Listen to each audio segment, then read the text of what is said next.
से random ID number देखकर फिलहाल अपने आप को कवर कर लिया। रात को बेड पर लेटे हुए वो उस अजीब परफ्यूम बॉटल को देखने लगी। उसे समझ नहीं आ रहा था ये क्या है और किसने भेजा।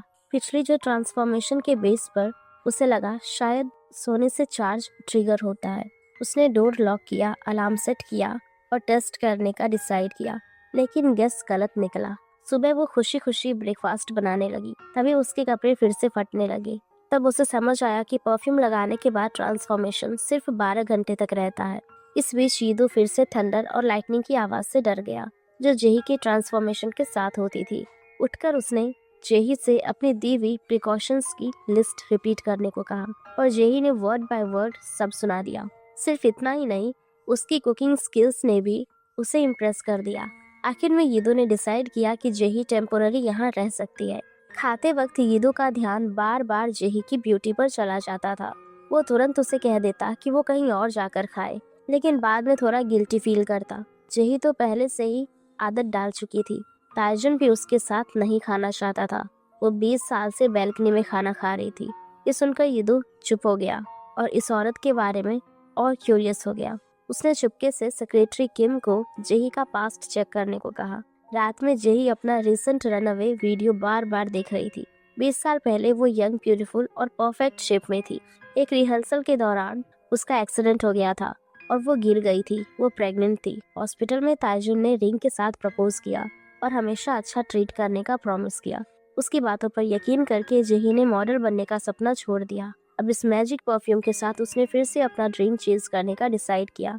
अगली सुबह उसने परफ्यूम की टोटल क्वांटिटी और डेली यूज कैलकुलेट करके प्लान बनाया। उसे लगा बॉटल 1 साल तक चलेगी। बॉटल के नीचे डेथ लिखा हुआ था। उसने गेस किया कि परफ्यूम खत्म होने पर शायद वो मर जाएगी, लेकिन उसे फर्क नहीं पड़ता था। अगर उसे अपनी फैट बॉडी के साथ हमेशा जीना पड़े तो वो मरना पसंद करेगी।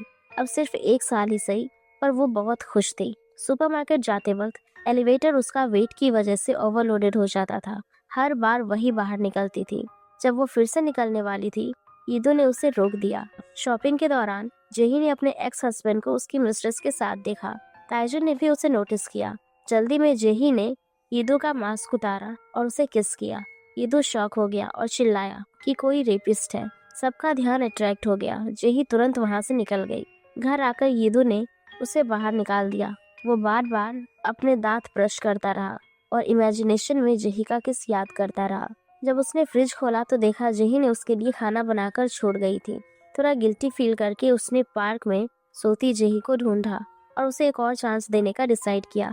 घर पर उसने मजाक में कहा कि उसे कभी कभी स्ट्रॉन्ग फीलिंग आती है कि उसे मर्दों की जरूरत होती है। ईदो सोफा पर चढ़ गया और उसे दूर रहने को कहा। जेही ने उसकी रिएक्शन देखकर टीज किया। ईदो चिल्लाया कि वर्क प्लेस हरासमेंट है। दोबारा निकलने से बचने के लिए जेही जल्दी से अपने रूम में चली गई। अगली सुबह जब वो यीदू का मील देने जा रही थी, उसने अपनी बेटी को देखा। वो तुरंत मुंह फेर कर निकल गई। जिनयंग ने उसे नोटिस नहीं किया। जेही ने कप नूडल्स देखे जो जिनयंग पकड़ रही थी और उसका दिल टूट गया। उसने अपना मील जिनयंग के डोर के बाहर रख दिया। फेमिलियर खाना देखकर जिनयंग समझ गई कि ये मॉम ने भेजा है। वो बाहर दौड़ी पर उसे नहीं दिखा। कंपनी में जेही गलती से अपने आइडल मिनॉक से टकरा गई। वो उसे एडमायर कर रही थी। तब यीदू आया और मोमेंट तोड़ दिया। थोड़ा जेलस फील करते हुए उसने जेही को बुला लिया। इसी बीच सेक्रेटरी किम ने आईडी से एक लीड निकाली। आईडी की असली ओनर कार एक्सीडेंट में थी। 3 महीने कोमा में रही और कल रात ही उसकी डेथ हो गई। कंफ्यूज्ड सेक्रेटरी किम ने डिसाइड किया कि वो जेही से पूछेगा। फूड डिलीवर करने के बाद जेही चुपके से मिनॉक पर नजर रखने चली गई। उसे पता चला कि ऑब्सेसिव फैंस ने उसकी कार तोड़ दी थी और अंदर नया स्क्रिप्ट था जिसमें मिन सियोक के नोट्स थे। तभी जेही का ट्रांसफॉर्मेशन अलार्म बज गया। वो रेस्टरूम की तरफ दौड़ी। सेक्रेटरी किम उसे फॉलो नहीं कर पाया और वुमेन्स रेस्टरूम के बाहर वेट करने लगा। जेही ने क्लीनर के कपड़े देखे और एक आइडिया आया। उसने परफ्यूम नहीं लगाया और वेट बढ़ने दिया। क्लीनर बनकर ऑब्सेस्ड फैंस को सबक सिखाने का प्लान बनाया। सेक्रेटरी किम 48 घंटे वेट करता रहा, फिर वुमेन्स रेस्टरूम में घुस गया और हैरान रह गया कि जेही गायब है। इसी बीच जेही ने गुस्से में उन लड़कियों को डांटा और मिनॉक का लॉस्ट स्क्रिप्ट वापस दिलाया। बदले में मिनाक ने उसका हाथ जेंटली किस किया और कहा कि वो रनअवे पर उसके साथ चलने का इंतजार करेगा। जेही शर्मा गई और खुशी से मान गई। जल्दी ही मौका मिला। एक दिन नाना ईदू से मिलने आई, पर जेही से टकरा गई। नाना, जो ईदू की एक्स गर्लफ्रेंड थी, थोड़ी जेलस हो गई, चाहे जेही सिर्फ नैनी ही क्यों ना हो। शांत होने पर जेही ने बताया कि वो मॉडल बनना चाहती है। नाना ने उसकी फिगर चेक करके उसे ऑडिशन ज्वाइन करने दिया। ड्रेसिंग रूम में जेही ने अपनी बेटी को भी ऑडिशन के लिए देखा। घबराकर वो भाग गई और फोन वहीं छोड़ दिया। जिनयंग ने फोन पहचाना और मॉम को कॉल किया। फोन तुरंत बज उठा। वो जेही के पीछे दौड़ी। जेही ने सोचा अब सच बताना पड़ेगा, लेकिन जिनयंग ने बस फोन वापस दे दिया। जो कॉल आया था वो यीदो का था।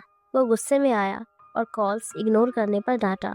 वो जेही को अपनी प्रॉपर्टी जैसा ट्रीट करने लगा और मॉडल कंपटीशन छोड़ने को कहा। जेही आर्ग्यू करना चाहती थी, पर वो उसका बॉस था। बाद में जेही ने यीदू से पैसे उधार लिए और क्लोथिंग स्टोर जाकर अपनी अपनी आईडी लेने गई। स्टाफ ने बताया किसी ने ऑलरेडी पे करके आईडी ले ली। जेही गुस्सा और डर गई कि उसका सीक्रेट एक्सपोज हो सकता है। घर जाकर उसने यीदू पर शक किया और कहा वो उसकी माँ की आईडी है। यीदू ने मना कर दिया। जेही को लगा ये कंजूस आदमी हेल्प नहीं करेगा। असल में सेक्रेटरी किम ने कुछ वक्त पहले ही उसका सीक्रेट जान लिया था। वो स्टोर गया और वहाँ छोड़ी हुई जेही की आईडी ले ली। आईडी से उसे हाई स्कूल